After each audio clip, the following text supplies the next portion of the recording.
নমস্কার, আমি ডক্টর শিলাদিত্য চৌধুরী। আমি জলপাইগুড়ির একজন চর্ম বিশেষজ্ঞ।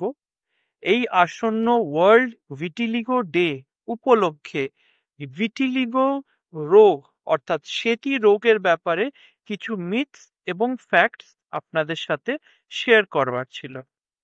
প্রথমত মিথ, অনেকেই যেটা ভেবে থাকেন যে ভিটিলিগো অর্থাৎ সেতি এটা খুব ছোঁয়াচে।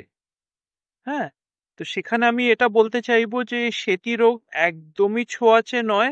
হ্যাঁ, কারু কারুর সঙ্গে কথা বললে, কারুকে টাচ করলে আপনার কিন্তু সেতি রোগটা হবে না। সেটি পুরোপুরি একটা জিনগত রোগ, এর সঙ্গে ছোঁয়াছুঁয়ি থেকে হওয়ার কোনো সম্পর্ক নেই। দ্বিতীয়ত, অনেকে এটা ভেবে থাকতে পারেন যে যাদের শুধু কালো চামড়া আছে তাদেরই একমাত্র সেতি হয়। আমি এখানে বলতে চাইবো এই ধারণাটাও একদমই ভুল।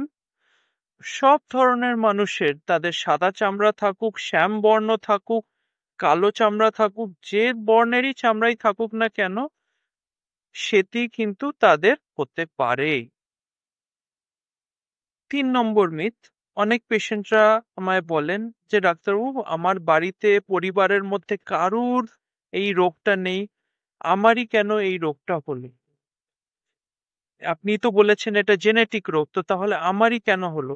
এখানে আমি বলতে চাইবো জিনগত মানে কিন্তু এই নয় যে পরিবারে কারুর থাকলেই আপনার হবে, এরকম নয়।